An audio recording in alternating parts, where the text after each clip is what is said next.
Yes.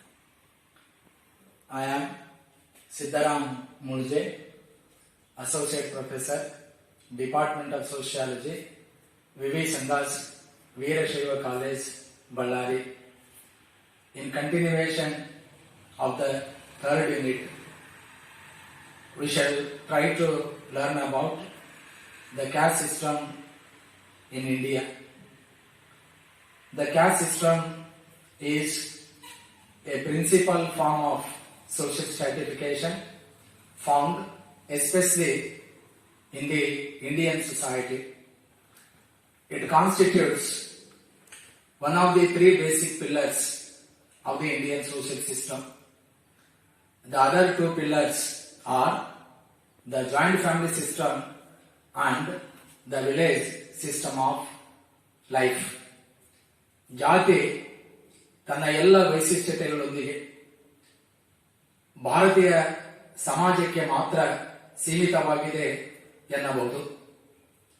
ತನ್ನ ಹುಟ್ಟು ಮತ್ತು ಬೆಳವಣಿಗೆ ದೃಷ್ಟಿಯಿಂದ ಸಂಪೂರ್ಣವಾಗಿ ದೇಶೀಯವೆನಿಸಿರುವ ಜಾತಿಯು ಭಾರತದ ಸಾಮಾಜಿಕ ಜೀವನದ ಅವಿಭಾಜ್ಯ ಅಂಗವಾಗಿದೆ. There are no comparable institutions elsewhere in the world for the caste system. ಜಗತ್ತಿನ ಕೆಲವು ಪ್ರಾಚೀನ ರಾಷ್ಟ್ರಗಳಲ್ಲಿ ಜಾತಿ ವ್ಯವಸ್ಥೆ ಹೋಲುವಂಥ ಕೆಲವು ಪದ್ಧತಿಗಳು ಪ್ರಾಚೀನ ಸಮಾಜದಲ್ಲಿ ಇದ್ದವು ಎಂದು ಹೇಳಲಾಗುತ್ತದೆ. ಉದಾಹರಣೆಗೆ ಪ್ರಾಚೀನ Egypt, Rome, Burma, Persia, Siberia, Peru, Mexico ಮುಂತಾದ ಈ ಪ್ರಾಚೀನ ರಾಷ್ಟ್ರಗಳಲ್ಲಿ ಭಾರತದ ಜಾತಿ ವ್ಯವಸ್ಥೆಯನ್ನು ಹೋಲುವ ಪದ್ಧತಿಗಳು ಇವೆ ಎಂದು ಹೇಳಲಾಗುತ್ತದೆ. Some systems resembling the Indian caste system are found at present in Burma, Polynesia, Masai, Somali and East Horn countries. But the caste system that we understand with all its peculiar characteristics is found in Indian society alone. This caste system is closely associated with Hindu philosophy and religion, customs and traditions, morals and manners, food habits and dress styles, hobbies, occupations, etc. It is continuously supported by ceremonies, practices, customs, traditions, etc. And the caste system is believed to have had a divine origin. The Vedic society was divided into 4 divisions based on the division of labor. The Purusha Sukta of the Rig Veda throws light on the 4 Varnas. According to the Purusha Sukta of the Rig Veda, 4 Varnas emerged from the different organs in the body of the Virata Purusha or the creator of this universe. The Brahmins were born out of the mouth of the creator who concentrated on teaching, learning, preaching, priesthood, etc. The Kshatriyas were born from the arms of the Virata Purusha. They constituted warriors class. The Vaishyas were born from the thighs of the Virata Purusha. They constituted business class or traders class.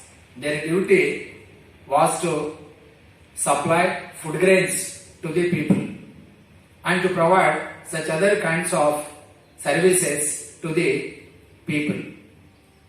The Shudras were born out of the feet of the Shiva. Their duty was to serve all the three Varnas. So this is how we say that this caste system came into existence from the early Varna system. Therefore, most of the scholars are of the opinion that the present caste system is the degenerated form of the early Varna system. India is a classical land of caste and subcaste. According to an estimate, there are about 2,800 castes and subcastes.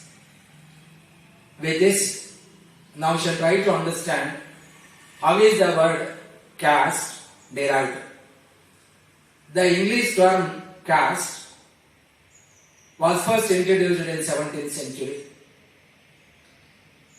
The term caste is derived from the Spanish or Portuguese word casta, meaning breed, lineage or heredity, and even for that matter race and so on. ಈ ಇಂಗ್ಲಿಶಿನ caste ಎಂಬ ಪದ Spanish ಅಥವಾ Portuguese ಭಾಷೆಯ ಕ್ಯಾಸ್ಟಾ ಎಂಬ ಪದದಿಂದ ಉತ್ಪತ್ತಿಗೊಂಡಿದೆ. Spanish ಭಾಷೆಯಲ್ಲಿ ಕ್ಯಾಸ್ಟಾ ಎಂದರೆ ಬ್ರೀಡ್, ಅಂದರೆ ಉತ್ಪತ್ತಿಯ ತಳಿ. ರೇಸ್ ಜನಾಂಗ ಅಥವಾ ಬುಡಕಟ್ಟು. ಲೀನೇಜ್ ಆರ್ ಹೆರಿಡಿಟಿ ಅನುವಂಶೀಯತೆ. ಹೀಗಾಗಿ ವಂಶಾನುಗತವಾದ ಗುಣಗಳನ್ನು ಪಡೆದಿರುವ ಗುಂಪೆ ಜಾತಿ ಎಂದು ಕರೆಯಲಾಗುತ್ತದೆ. ಭಾರತೀಯ ಸನ್ನಿವೇಶಕ್ಕೆ ಸಂಬಂಧಿಸಿದಂತೆ ಈ ಕ್ಯಾಸ್ಟ್ ಎಂಬ ಪದವನ್ನು ಮೊಟ್ಟ ಮೊದಲು ಬಳಸಿದವರು ಪೋರ್ಚುಗೀಸರು.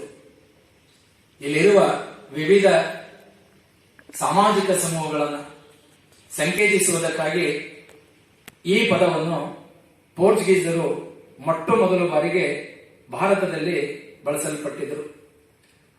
ಪೋರ್ಚುಗೀಸರ ಸಾಂಸ್ಥಿಕ ರಚನೆಯಾಗಿದೆ.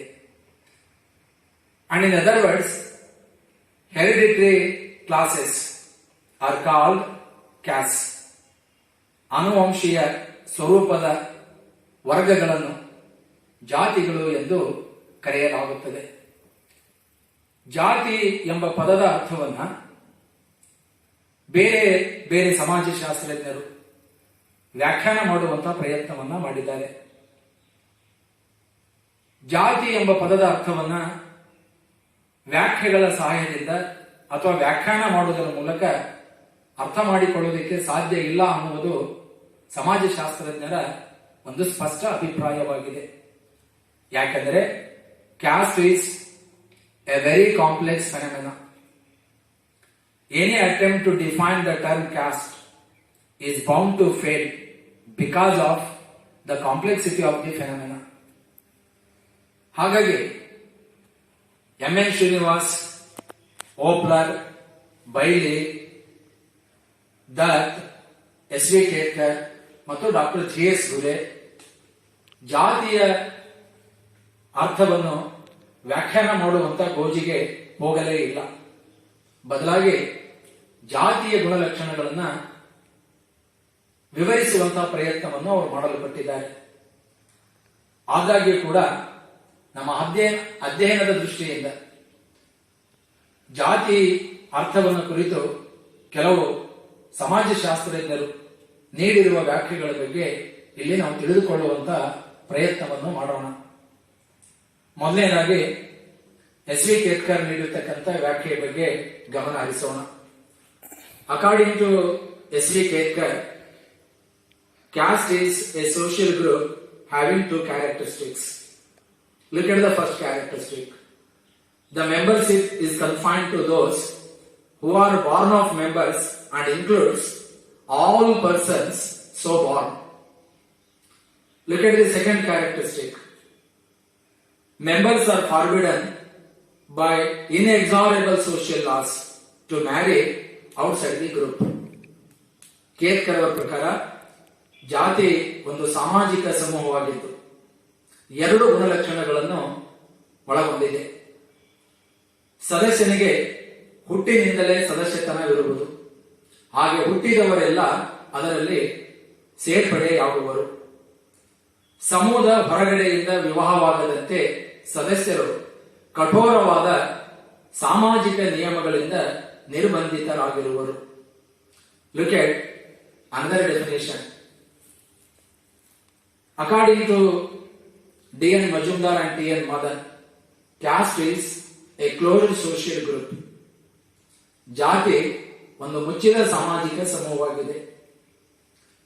ಯಾಕೆ ಇಬ್ಬರು ಸಮಾಜಶಾಸ್ತ್ರಜ್ಞರು ಜಾತಿಯನ್ನು ಮುಚ್ಚಿದ ಸಮಾಜ ಅಥವಾ ವ್ಯವಸ್ಥೆ ಎಂದು ಕರೆಯುತ್ತಾರೆ ಎಂದರೆ, ಜಾತಿ ವ್ಯವಸ್ಥೆಯಲ್ಲಿ ಜನರು ಒಂದು ಸ್ಥಾನಮಾನದಿಂದ ಇನ್ನೊಂದು ಸ್ಥಾನಮಾನಕ್ಕೆ ಚಲಿಸಿ ಹೋಗುವುದಕ್ಕೆ ಅವಕಾಶ ಇರುವುದಿಲ್ಲ. There is no scope for the members to move from one social status to another social status. ಆ ಕಾರಣಕ್ಕಾಗಿ ಜಾತಿಯನ್ನು ಒಂದು ಮುಚ್ಚಿದ ವ್ಯವಸ್ಥೆ ಅಥವಾ ಮುಚ್ಚಿದ ಸಮೂಹ ಎಂದು ಕರೆಯಲಾಗುತ್ತದೆ. According to A.W. Green, caste is a form of social stratification in which mobility up and down the social ladder, at least ideally, may not occur.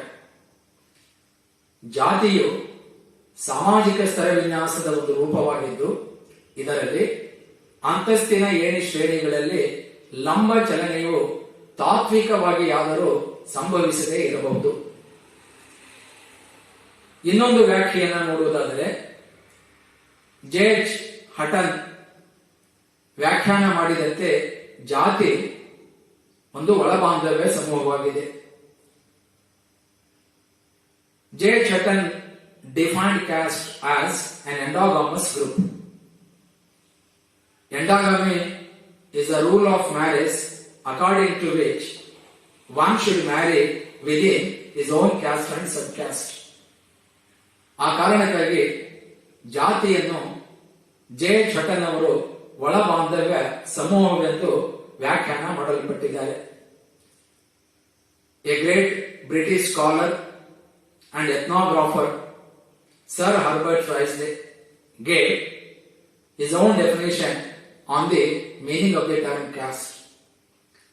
According to him, caste is a collection of families bearing a common name, claiming a common descent from a mythical ancestor, human or divine, professing to follow the same hereditary calling, and regarded by those who are competent to give an opinion as forming a single homogeneous community. In this definition, Sir Herbert Risley has tried to explain some of the traditional characteristics of the Indian caste system.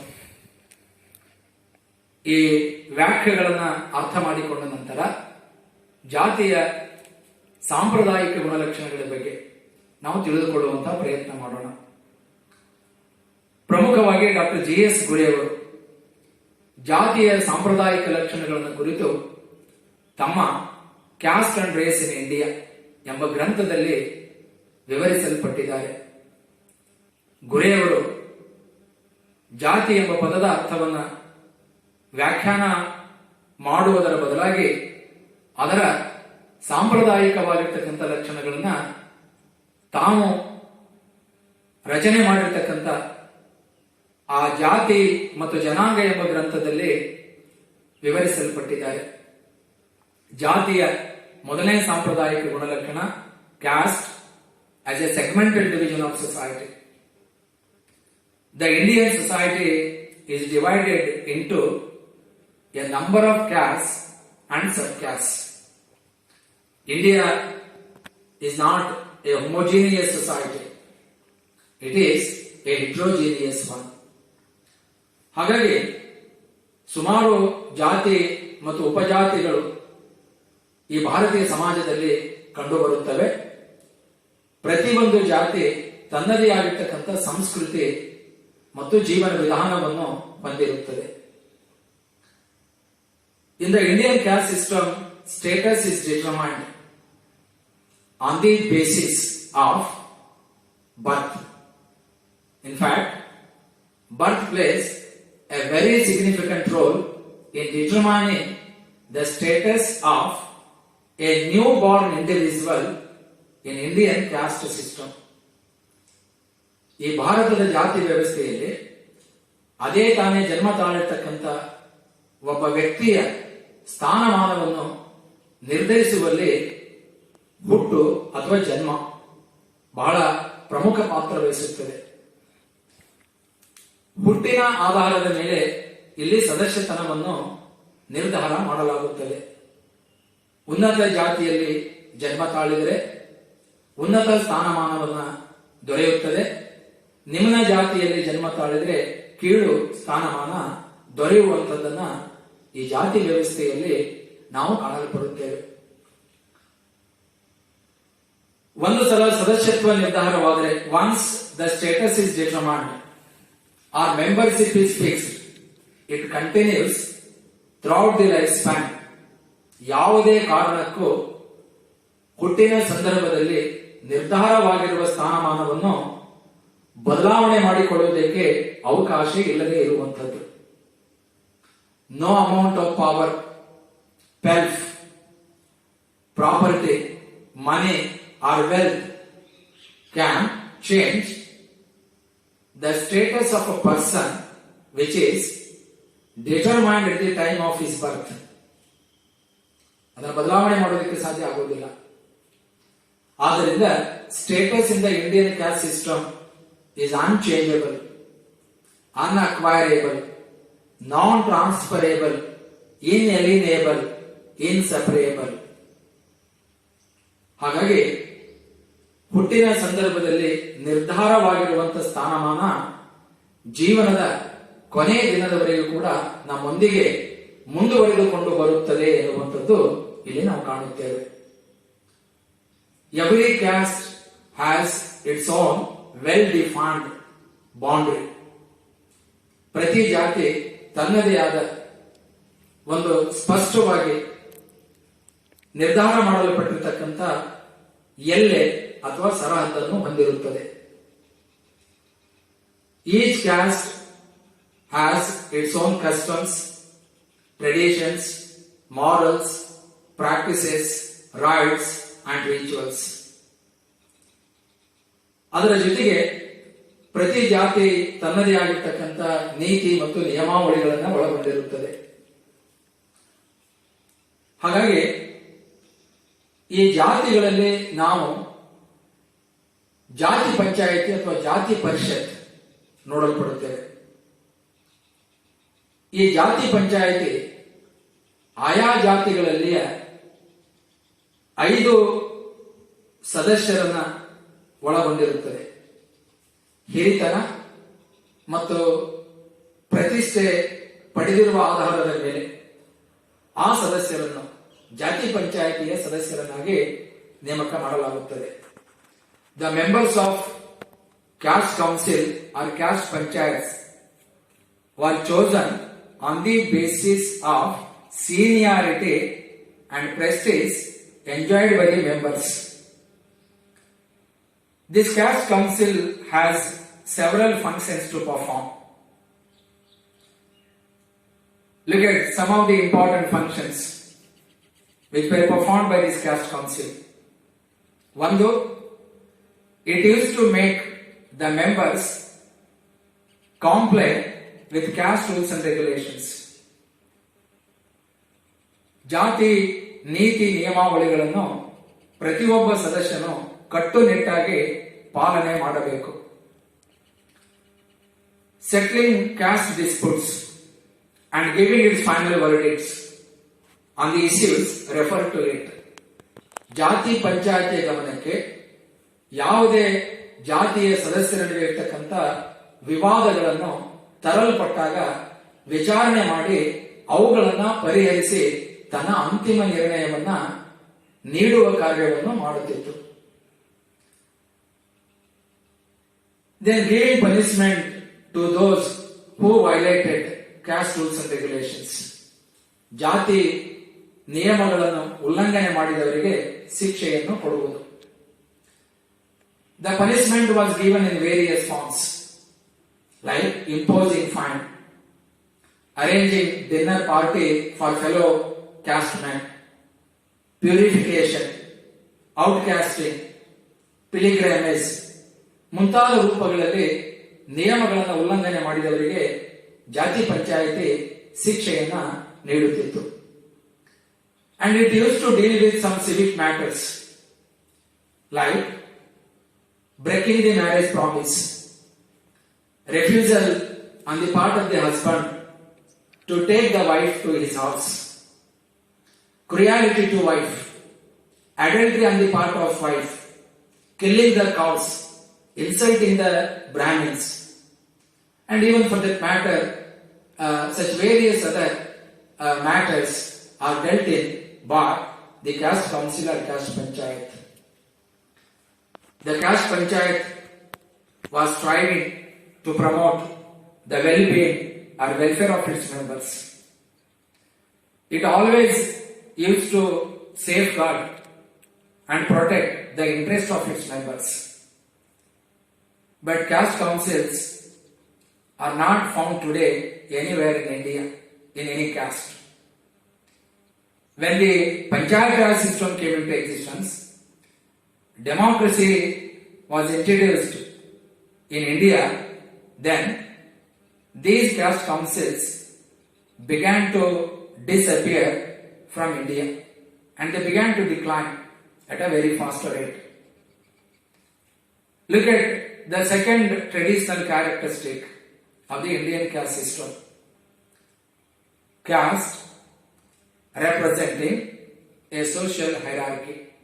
ಜಾತಿ ಏಣಿ ಶ್ರೇಣಿ ವ್ಯವಸ್ಥೆಯನ್ನು ಪ್ರತಿನಿಧಿಸುತ್ತದೆ. India is a gradational society. A system of social hierarchy is found everywhere in our country, wherein people are placed into different status. ಅಂದ್ರೆ ಈ ಏಣಿ ಶ್ರೇಣಿ ವ್ಯವಸ್ಥೆಯಲ್ಲಿ ಬೇರೆ ಬೇರೆ ಅಂತಸ್ತುಗಳಲ್ಲಿ ಜನರನ್ನು ವಿಭಾಗೀಕರಣ ಮಾಡಿರುವಂಥದ್ದು. The Brahmins are placed on the top of the hierarchy. As a result of this, they are considered superior, sacred, and they enjoy more power, more privileges, more opportunities, and even for that matter, they possess such many other things. The untouchables occupy the other end of the hierarchy. As a result of this, they have less privileges, less power, less opportunities, etc. But even today we do not know exactly about the position of the intermediary caste. So this is how a social hierarchy is also one of the traditional characteristics of the Indian caste system. Look at the third traditional characteristic, that is restrictions on food habits and social intercourse. Who should accept what kind of food from whom is decided by caste rules. In fact, this caste system imposed certain restrictions on the food habits of the people. It is not their personal choice. According to caste rule, food is divided into two types.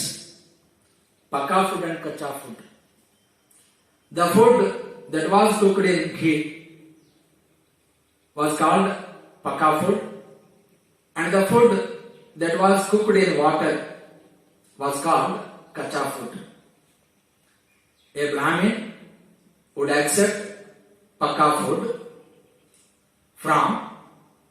only from caste lower than his own. He would accept Kacha food at the hands of his own caste. But according to this caste rule, the food which is prepared by the Brahmins is always acceptable for all the caste people. This factor explains as to why the Brahmins dominated hotel industry for a long time in India. Even today, some of the traditional Brahmins do not consume some types of vegetables like garlic, onion, then cabbage, beetroot, carrot, beans, etc. But today we find a lot of changes in the food habits of the people. Caste rules are not so strictly followed while consuming or eating food. Then look at restrictions imposed on social intercourse. The idea of pollution makes this point very clear. The Brahmins had always the privilege of being saluted by others. Who should have contact and interaction with whom, and how much distance is to be maintained between an upper caste man and a lower caste man is decided by certain caste rules in some parts of our country. In South India, in Kerala, a Nair could approach a Nambudari Brahmin, but he must not touch him. Look at another lower caste man by name Tiyana. A man belonging to this Tiyana caste must maintain a distance of 36 paces while approaching an upper caste Brahmin. A man belonging to another lower caste called Puliya, he should maintain a distance of 96 paces while approaching an upper caste Brahmin. And even the Shanar Taddy tappers in Tamil Nadu were expected to maintain a distance of 24 paces while interacting with upper caste people. So this is how a specific distance was maintained between upper caste people and lower caste people at the time of interaction between them. And this social distance maintained between these two castes in later days resulted into the practice of untouchability. Look at the fourth traditional characteristic. Some social, civic and religious disabilities of certain castes and privileges of some other castes. ಸಾಮಾಜಿಕ, ಧಾರ್ಮಿಕ, ನಾಗರಿಕ ವಿಷಯಗಳಿಗೆ ಸಂಬಂಧಿಸಿದಂತೆ ಕೆಲವು ಜಾತಿಗಳ ಅನರ್ಹತೆಗಳು ಮತ್ತು ಕೆಲವು ಜಾತಿಗಳ ಸೌಲಭ್ಯಗಳು. For a long time, different types of restrictions were imposed on the lower caste people in India. In almost all parts of our country, in early days, they were made or forced to live on the outskirts of the city or villages. Even today, in most of the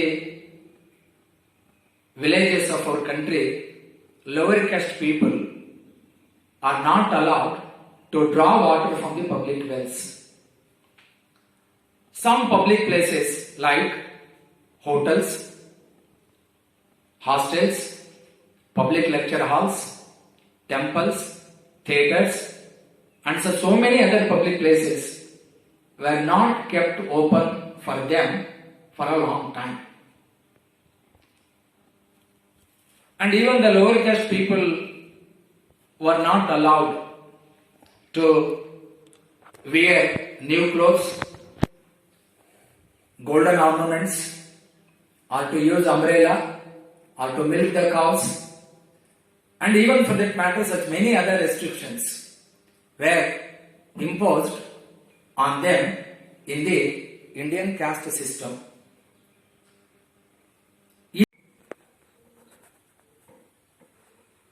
Apart from these disabilities, we shall also see some more disabilities in some other parts of India from which lower caste people had suffered a lot.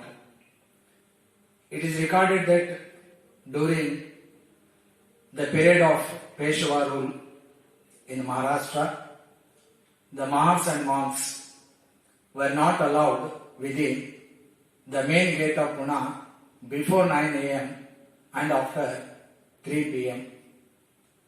ಕಾರಣವೇನೆಂದರೆ ಪೂರ್ವಾಹ್ನ 9 ಗಂಟೆ ಮುಂಚೆ, ಅಪರಾಹ್ನ 3 ಗಂಟೆ ನಂತರ. ಸಹಜವಾಗಿ ಶರೀರದ ನೆರಳು ಉದ್ದವಾಗಿರುವುದರಿಂದ ಈ ನಿಮ್ನ ಜಾತಿಯವರು, ಈ ಮೇಲ್ಜಾತಿಯವರು ವಾಸವಾಗಿರ್ತಕ್ಕಂಥ ಪುಣಾದ ಹೆಬ್ಬಾಗಿಲಿನ ಒಳಗಡೆ ಪ್ರವೇಶ ಮಾಡಿದರೆ ಅವರ ನೆರಳು ಈ ಮೇಲ್ಜಾತಿಯವರ ಮೇಲೆ ಬಿದ್ದಾಗ ಅವರು ಅಪವಿತ್ರರಾಗ್ತಾರೆ ಎಂಬ ಕಾರಣಕ್ಕಾಗಿ ಈ ನಿರ್ದಿಷ್ಟವಾದ ಸಮಯದಲ್ಲಿ ಈ ಮಹಾರ್ ಮತ್ತು ಮಾಂಗ್ ಜಾತಿಯ ಸದಸ್ಯರು ಆ ಒಂದು ಭಾಗವನ್ನು ಪ್ರವೇಶ ಮಾಡುವ ಹಾಗಿರಲಿಲ್ಲ. Entrance to temples and other places of religious importance was forbidden for the lower caste people. Even educational facilities, legal rights, political representation were also denied to the lower caste people. This is how lower caste people have suffered from these certain kinds of disabilities. Look at some privileges of other castes.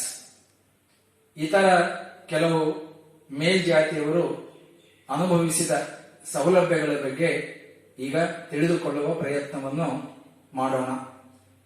If the lower caste people had suffered from these certain forms of disabilities, some higher caste people enjoyed some privileges.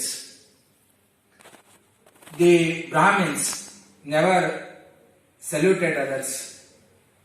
They always had the privilege of being saluted by others. They enjoyed liberty. Chanting Vedika mantras was a great privilege of the Brahmins. So the upper caste in general enjoyed political, religious, social, legal privileges. ಹೀಗಾಗಿ ಈ ಮೇಲ್ಜಾತಿಯವರು ಈ ಎಲ್ಲ ರೀತಿಯಾದ ಸೌಲಭ್ಯಗಳನ್ನು ತಮ್ಮ ಬದುಕಿನಲ್ಲಿ ಅನುಭವಿಸುತ್ತಿದ್ದರು. With this, now we shall try to look at another traditional characteristic of this Indian caste system. Restrictions on occupational choice.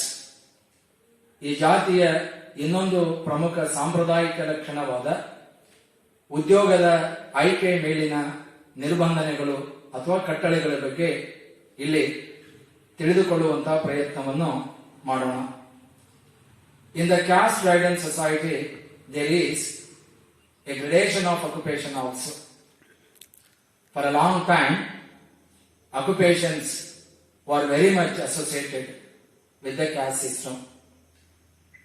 Some occupations are considered to be sacred, superior, and certain other occupations branded as degrading and inferior.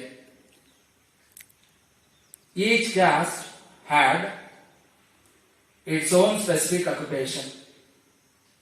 ಉದಾಹರಣೆಗೆ ಚಮ್ಮಾರ ಜೋಡು ಮಾಡುವುದು, ಚಿಪ್ಪಿಗನು ಹೊಲೆಯುವುದು, ಕುಂಬಾರನು ಮಡಿಕೆ ಮಾಡುವುದು, ಮಡಿವಾಳನು ಬಟ್ಟೆ ತೊಳೆಯುವುದು, ಹಜಾಮನು ಕ್ಷೌರ ಮಾಡುವುದು ಮುಂತಾದ ವಂಶ ಪಾರಂಪರಿಕವಾದ ವೃತ್ತಿಗಳು ಜಾತಿ ವ್ಯವಸ್ಥೆಯಲ್ಲಿ ಮುಂದುವರೆದುಕೊಂಡು ಬಂದಿದ್ದವು.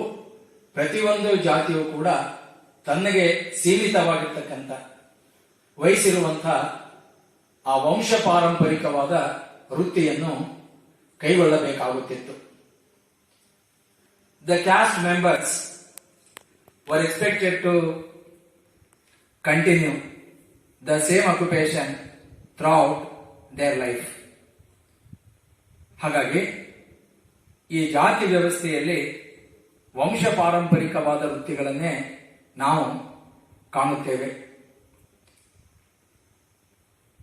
ಈ ಪವಿತ್ರವಾಗಿರ್ತಕ್ಕಂಥ ವೃತ್ತಿಗಳಲ್ಲಿ ಪ್ರಮುಖವಾಗಿ teaching, learning, preaching, chanting Vedic mantras and ಪ್ರೀಸ್ಟ್ಹುಡ್.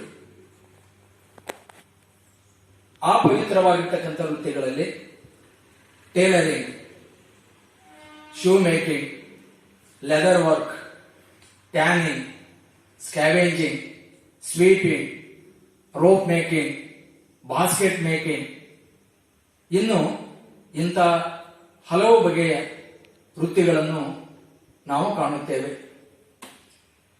ಈ ಜಾತಿ ನಿಯಮದ ಪ್ರಕಾರ ಮೇಲ್ಜಾತಿಯವರು ಪವಿತ್ರವಾಗಿರ್ತಕ್ಕಂಥ ವೃತ್ತಿಗಳನ್ನು ಕೈಗೊಳ್ಳುವಂತಹ ವಾಡಿಕೆ ಇತ್ತು.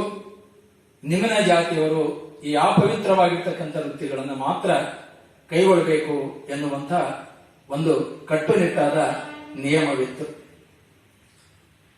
ಈ ವೃತ್ತಿಗಳ ಆಯ್ಕೆಯಲ್ಲಿ talent, aptitude, interest, ability, skills et cetera were not given any importance. ಇವುಗಳಿಗೆ ಯಾವುದೇ ರೀತಿಯಾಗಿರ್ತಕ್ಕಂಥ ಮಹತ್ವವನ್ನ ವೃತ್ತಿಗಳನ್ನು ಆಯ್ಕೆ ಮಾಡಿಕೊಳ್ಳುವಂತಹ ಸಂದರ್ಭದಲ್ಲಿ ನೀಡುತ್ತಿರಲಿಲ್ಲ. ಹಾಗಾಗಿ ಈ ಜಾತಿ ವ್ಯವಸ್ಥೆಯಲ್ಲಿ ಸಾಂಪ್ರದಾಯಿಕವಾಗಿರ್ತಕ್ಕಂಥ ವೃತ್ತಿಗಳನ್ನ ತಲೆತಲೆಮಾರುಗಳಿಂದ ಮುಂದುವರಿಸಿಕೊಂಡು ಹೋಗುವಂತಹ ಒಂದು ವಾಡಿಕೆ ಬಹಳ ಸ್ಪಷ್ಟವಾಗಿ ನಮಗೆ ಕಂಡುಬರುತ್ತದೆ. ಇತ್ತೀಚೆಗೆ ಜಾತಿ ನಿಯಮಗಳ ಪ್ರಕಾರ ವೃತ್ತಿಗಳನ್ನ ಆಯ್ಕೆ ಮಾಡಿಕೊಳ್ತಾ ಇಲ್ಲ ಅನ್ನುವಂಥದ್ದು ಕೂಡ ನಾವು ಕಂಡಿದ್ದೇವೆ. ಆಧುನಿಕ ಈ ಭಾರತೀಯ ಸಮಾಜದಲ್ಲಿ ಒಬ್ಬ ವ್ಯಕ್ತಿ ತನ್ನ ಆಸಕ್ತಿ, ಅಭಿರುಚಿ, ಪ್ರತಿಭೆ, ಶೈಕ್ಷಣಿಕ ಅರ್ಹತೆ, ಅನುಭವ ಮತ್ತು ತರಬೇತಿ ಇವುಗಳ ಆಧಾರದ ಮೇಲೆ ವೃತ್ತಿಗಳನ್ನು ಕೈಗೊಳ್ಳುತ್ತಾರೆ ವಿನಃ ತಂದೆ, ತಾಯಿ ಅವರಿಗಿಂತ ಪೂರ್ವದಲ್ಲಿರ್ತಕ್ಕಂಥ ತಲೆಮಾರಿನವರು ಮಾಡುವಂತಹ ವೃತ್ತಿಯನ್ನ ಮುಂದುವರಿಸಿಕೊಂಡು ಹೋಗುವುದಕ್ಕೆ ಅಥವಾ ಕೈಗೊಳ್ಳುವುದಕ್ಕೆ ಈ ಯುವಕರು ಅಭಿರುಚಿಯನ್ನ ತೋರುತ್ತಿಲ್ಲ.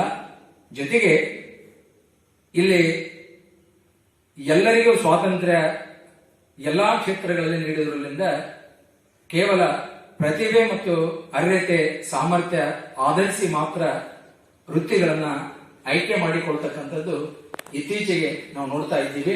ಹಾಗಾಗಿ ಆ ವೃತ್ತಿ ಆಯ್ಕೆ ಮೇಲಿನ ನಿರ್ಬಂಧನೆಗಳು ಅಥವಾ ನಿಷೇಧಗಳು ಬಹಳಷ್ಟು ಮಟ್ಟಿಗೆ ಸಡಿಲಗೊಂಡಿದ್ದಾವೆ ಅನ್ನುವಂತ ಒಂದು ಅಂಶವನ್ನು ಕೂಡ ಇಲ್ಲಿ ನಾವು ಗುರುತಿಸಬಹುದು. Look at the last traditional characteristic of this Indian caste system. ಅದು ಯಾವುದು ಅಂದರೆ ವಿವಾಹದ ಮೇಲಿನ ನಿರ್ಬಂಧನೆಗಳು.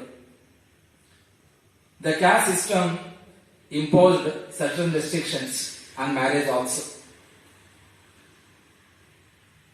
Marrying within one's own group is given much importance in the Indian caste system. Caste is an endogamous group. Endogamy is a rule of marriage according to which an individual has to marry within his or her subcaste. Each caste is subdivided into subcastes which are again endogamous. ಉದಾಹರಣೆಗಾಗಿ ಒಂದು ಪ್ರಮುಖ ಜಾತಿಯಲ್ಲಿ ಹಲವಾರು ಉಪಜಾತಿಗಳನ್ನು ಕಾಣುತ್ತೇವೆ. ಬ್ರಾಹ್ಮಣ ಎನ್ನುವಂತಹ ಪ್ರಮುಖ ಜಾತಿಯಲ್ಲಿ ಮಾಧ್ವ ಬ್ರಾಹ್ಮಣ,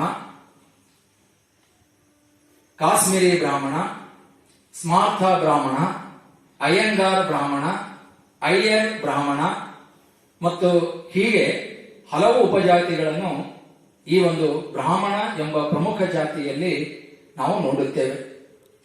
ಈ ಒಳಬಾಂಧವ್ಯ ನಿಯಮದ ಪ್ರಕಾರ